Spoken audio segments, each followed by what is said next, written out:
Hello viewers, yes, I am back again and you are watching, not mine, or rather not just mine, it's yours as well as my channel. And this time it is part 2 for Indigo. Since it's a very large chapter, I had done half of it in my part 1 and this is part 2, that means the remaining part will be concluded in this video. Yes, but before I start, if you have not subscribed to my channel up till now, please do. And don't forget to press the like button. And please do share with your friends if you find it useful. So, Indigo part 2, and perhaps you all remember what happened in part 1. Our main protagonist, and yes, he loses his way and he gets in trouble. The tire puncture, and then finally he is lucky at least to have found a shelter in a duck bungalow, and also he doesn't have to go hungry to bed.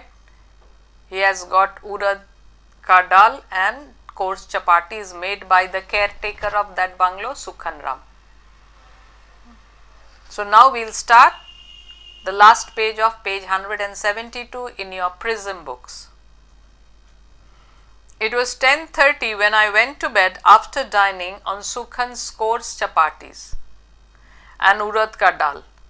I had sent a telegram to Pramod from Calcutta. So before he had started this journey, he had sent a telegram to Pramod that Pramod, I will be reaching on such and such time, saying I would arrive this afternoon. He would naturally wonder what had happened. Yeah, so he would be worried. Why hasn't Anirudh come? As I told you, those were not the days of the telephone that you ring and call, Pramod, I have been delayed, I have lost my way, my car has got a flat tire or a puncture. No, nothing like that. It was not possible in those days. So what could he do? All I could do now was congratulate myself on having found a shelter. Yeah, at least he is lucky to have found a shelter, and that too without much trouble. In future, I would do as Bhola Babu had advised. Remember, Bhola Babu had told him that he should not travel alone. He should have taken a driver along with him. I had learnt a lesson, and lessons learned the hard way. Yeah, he had learnt it the hard way. After landing himself in trouble, he learns that, and he realizes what Bhola Babu had said is the truth, are not forgotten easily. I put the lantern in the adjoining bathroom. So there was a bathroom attached to the door, attached to the room. So he puts the lantern there so that it doesn't disturb his sleep. Only a little light. The little light that seeped through the door, which I had kept slightly ajar, was enough. Most probably he deliberately didn't want a dark room. He wanted a little bit of light and not much light, so he had kept it in the bathroom and then a door slightly open. So through that door a little bit of light penetrated into the room. Usually I find it difficult to sleep with the light on, and yet I did not extinguish the light, even though what I badly needed now was sleep. He needed sleep, but still it is a strange place. It is new to him, a strange place. So, and duck bungalows were noted to be haunted. Maybe it was this which was working in his mind. That is why he did not keep the light, he did not extinguish or put out the light. I was worried about my car, which I had left standing on the road, but it was certainly safer to do so in a village than in the city. Yeah, at least he is worried about his car, but not so much as he would have been if he had left it in that way in the city, because in the city the thieves are much more experienced, much more experts. The sound of drizzle had stopped. Air was now filled with the croaking of frogs and shrill chirping of crickets. So these are the sounds you hear in the village, croaking of frogs, especially when there is rain, and also the chirping of crickets, small insects. From my bed in that ancient bungalow in this remote village, The city seemed to belong to another planet. It seemed that he has come from a different planet. The city, it's so different, and this village, the duck bungalow in the village is as if in a different planet. Indigo. I thought of the play by Dinbandhu Mitra, Neel Darpan. So, Neel Darpan is a masterpiece, very famous book, which portrays the tortures inflicted on the poor peasants by the Britishers. They were forced to cultivate indigo or Neel. As a college student, I had watched a performance of it in a theatre on Cornwallis Street. So, with these thoughts going in his mind, he went to sleep. And now see what strange thing happens. I didn't know how long I had slept when a sound suddenly awakened me. So, after some sleep, suddenly he is awakened by the sound of something. So, what is it? Something was scratching the door. So, most probably it could be a dog or a cat or something.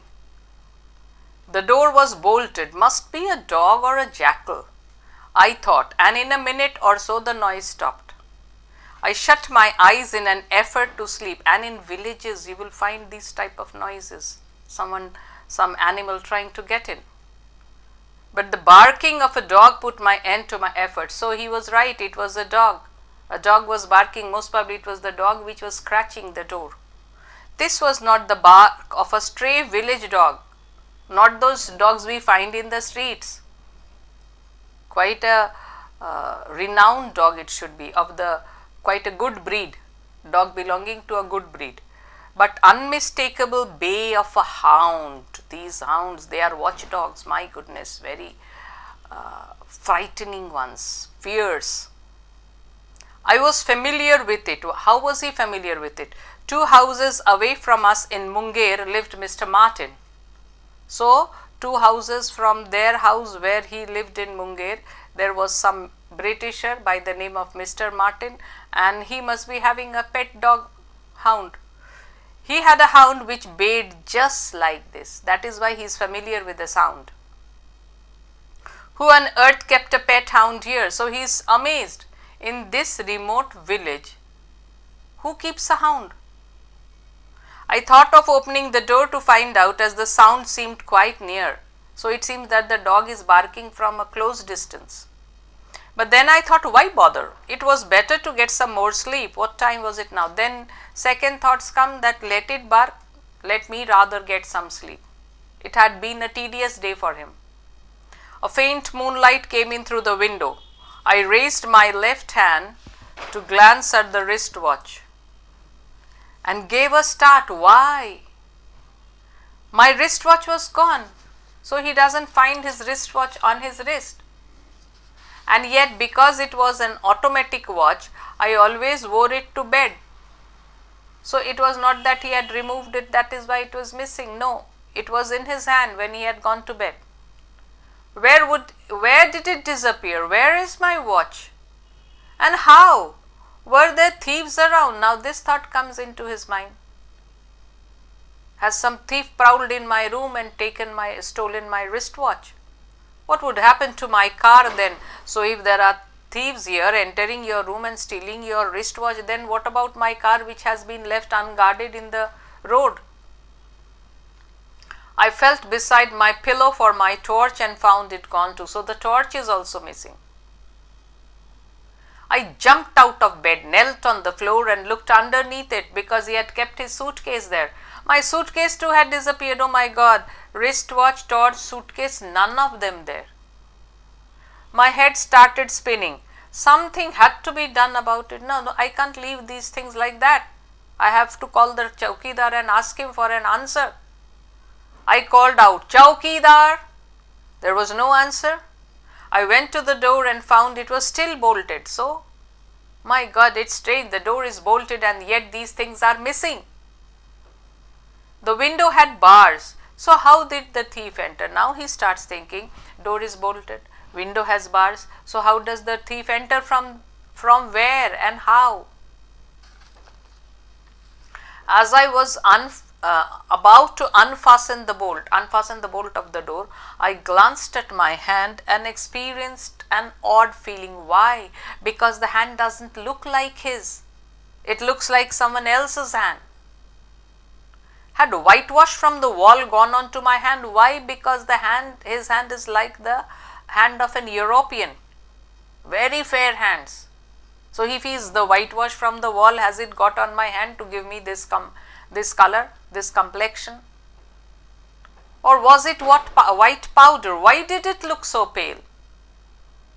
I had gone to bed wearing a vest, those undergarments.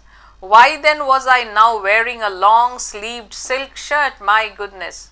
His dress also. He was wearing something when he had gone to bed, and now he is wearing something else. I felt a throbbing in my head. So his head starts reeling and a throbbing pain. My God, what is happening? I opened the door and went out into the veranda. Chaukidar! The word came out, was spoken with the unmistakable accent of an Englishman. No, it is not the accent of Aniruddha. It is the accent of an Englishman, a Britisher. The way he calls out, maybe Chaukidar, maybe he must be calling out in this way, as these Britishers used to do. And where was the Chaukidar? And where was his little cottage? Neither is the Chaukidar there, neither is his cottage. Both the things as if have disappeared. There was now a wide open field in front of the bungalow. So what a spooky feeling. In the distance was a building with a high chimney. The surroundings were unusually quiet. So this can serve as a very good ghost story. They had changed, and so had I. So the surroundings had changed, and I had also changed. From Aniruddha I have become an Englishman, and the surroundings also have changed. The Chaukidar's house is missing. There is a chimney. I came back into the bedroom in a sweat. My eyes had got used to the darkness. That means they had gone accustomed to the darkness. I could now clearly make out the details. The bed was there. So what are the changes that has taken place? The bed was there, but it was covered with a mosquito net. I hadn't been using one, so I was not using a mosquito net. So how did it come here? The pillow too was unlikely the one I had brought with me. It's not my pillow. This one had a border with frills. Mine didn't. The table and the chair stood where they did, but they had lost their aged look. So they don't look worn out. The table and the chair, they look very nice. The varnished wood shone even in the soft light. Even in the dim light, the shine of the wood was visible. On the table stood not a lantern, but a kerosene lamp with an ornate shade. Kerosene lamp and quite a decorated shade on it. Not the lantern which I had put on the table. Or no, a lantern was not in the table. He had put it in the bathroom or the washroom. There were other objects in the room which gradually came into view, and none of them are his. A pair of steel trunks in a corner, a folding bracket on the wall from which hung a coat, an unfamiliar type of headgear, and a hunting crop. Below the bracket, standing against the wall, was a pair of golden galoshes. I turned away from the objects and took another look at myself. Till now, I had only noticed the silk shirt. Now I saw the narrow trousers. So he is wearing not only a silk shirt but also narrow trousers and the socks. So a typical Englishman. He is dressed like a typical Englishman, and all this has happened in his sleep. I didn't have shoes on, but saw a pair of black boots on the floor by the bed. That means it seems as if he has removed it and gone to bed. I passed my right hand over my face and realized that not only my complexion but my features too had changed. My facial features, they have also changed. So I didn't possess a sharp nose nor such thin lips or narrow chin. But now he does. He seems to be having a sharp nose and thin lips, narrow chin, but he didn't have all these as Aniruddha. I felt the hair on my head and found it was wavy and there were sideburns which reached below my ears. So the appearance has gone a complete transformation. In spite of my surprise and terror, I suddenly felt a great urge to find what I look like. So why don't I go and have a look at myself in the mirror? But where to find a mirror? I strode towards the bathroom. So he walked towards the bathroom, opened the door with a sharp push and went in. So in the bathroom there should be a mirror. There had been nothing but a bucket. So before going to sleep, he had seen that the bathroom contained nothing but a bucket. But now what does he see? Now I saw a metal bathtub and a mug kept on the stool beside it. The thing I was looking for was right in front of me. He was looking for a mirror and it was right in front of him. An oval mirror, like that of an egg. Oval shaped mirror fixed to a dressing table. So there is a dressing table also there in the bathroom. I looked into it, but the person reflected in it was not me. So this is not my reflection, it is someone else's. By some devilish trick, I had turned into a 19th century Englishman with a sallow complexion, white complexion, blonde hair and light eyes, from which shone a strange mixture of hardness and suffering. So which are the two expressions that are reflected in the face of the Englishman? As Aniruddha sees himself in the mirror, suffering and hardness. How old would the Englishman be? So he is now trying to calculate the age of the face as reflected in the mirror. So he is trying to calculate. Not more than 30. So quite close to Aniruddha's age also. But it looked as if either illness or hard work or both had aged him prematurely. That means he looks prematurely aged. Why? It could be on account of suffering. It could be because he was working too hard. Or could be both. I went closer and had a good look at my face. As I looked, a deep sigh rose from the depths of my heart. So why does he sigh? The voice was not mine. The sigh too expressed not my feelings, but those of the Englishman. The sigh is not mine. The sigh is by the Englishman. It was the Englishman who had sighed. Aniruddha at that moment had no reason to sigh, and especially this is not Aniruddha. What followed made it clear that all my limbs were acting of their own volition. And yet it was surprising that I, Aniruddha Bose, was perfectly aware of the change in identity. His identity has changed and he is aware of it. But I didn't know if the change was permanent or if there was any way to regain my lost self. But what bothers him, will I be able to get back my old self? Will I be able to become Aniruddha Bose once again? I came back to the bedroom. Now I glanced at the table.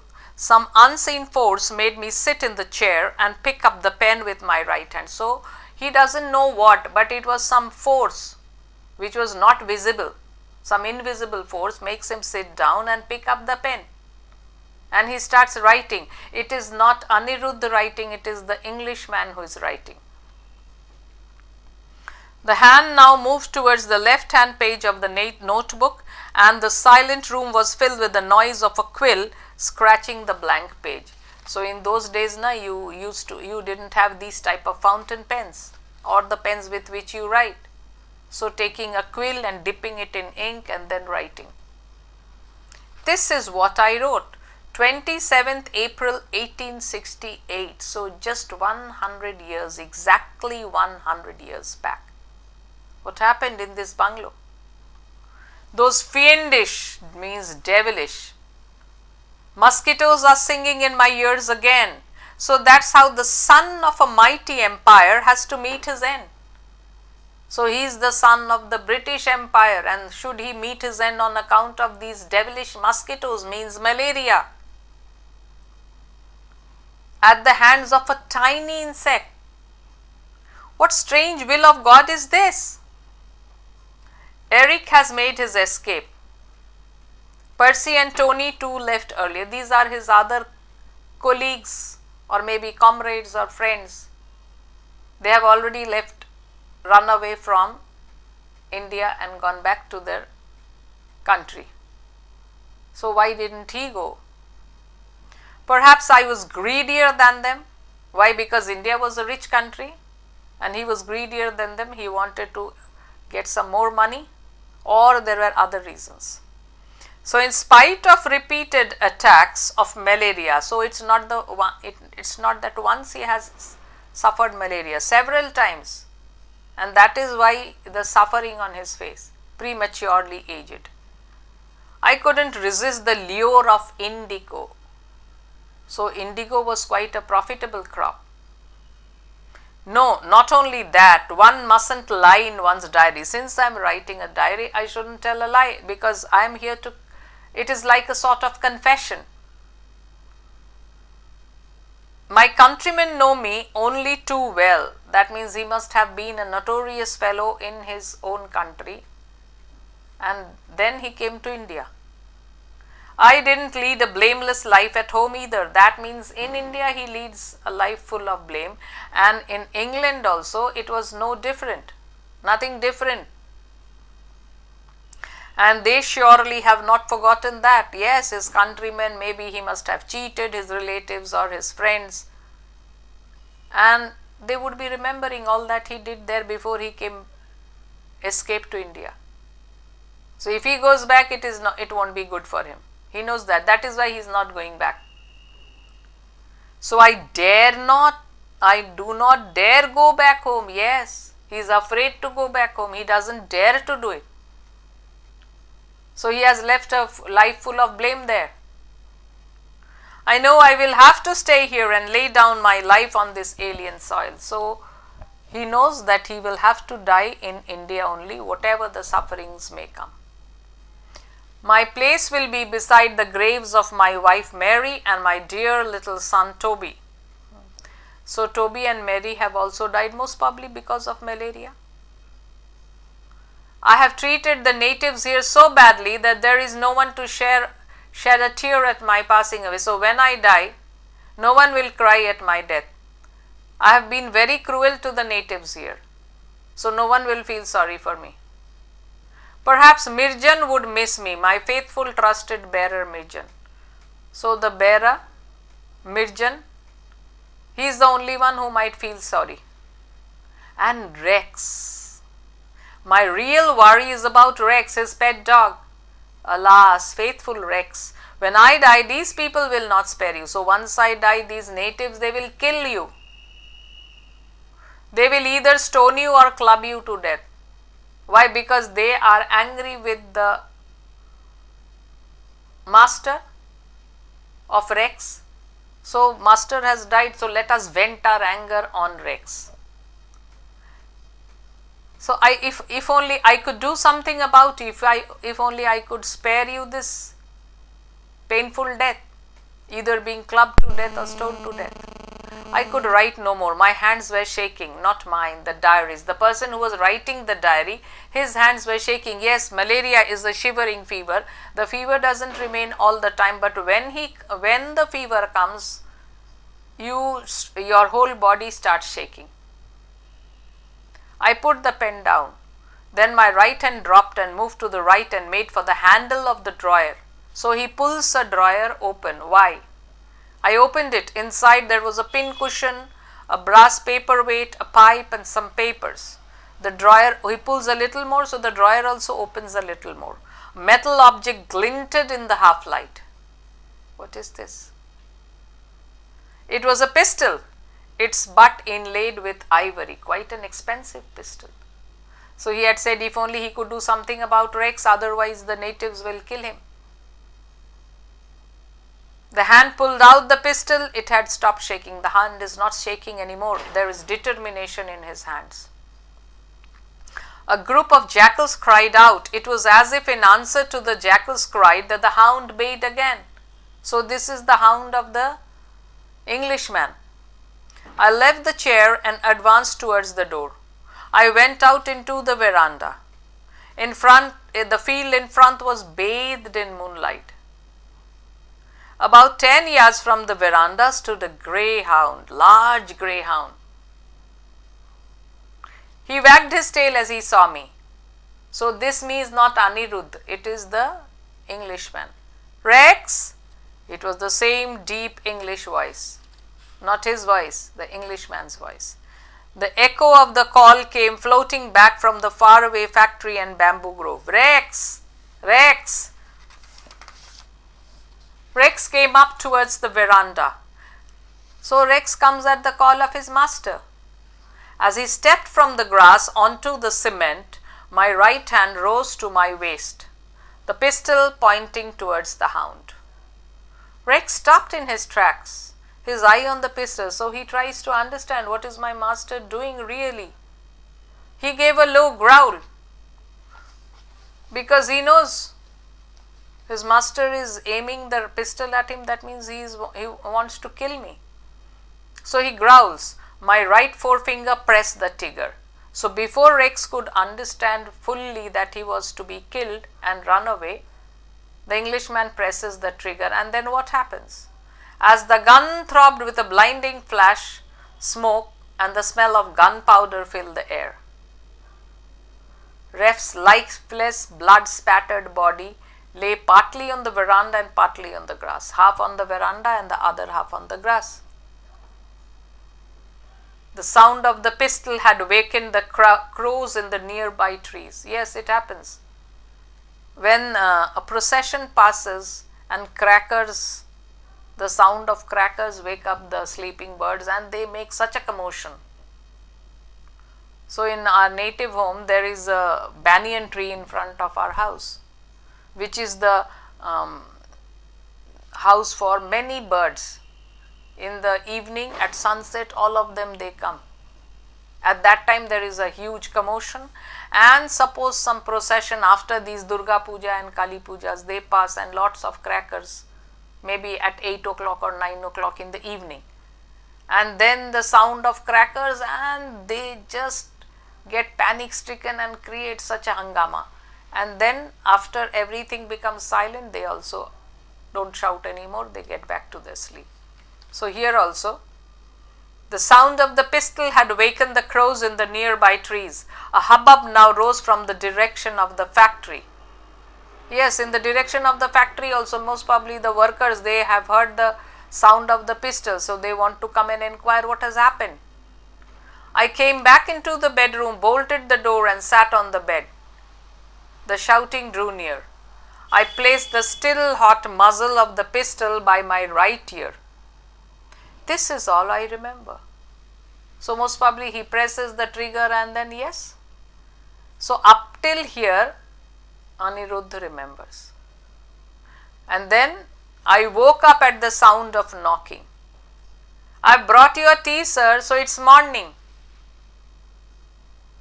Daylight flooded in through the window. So was it really a dream or was it something that really happened?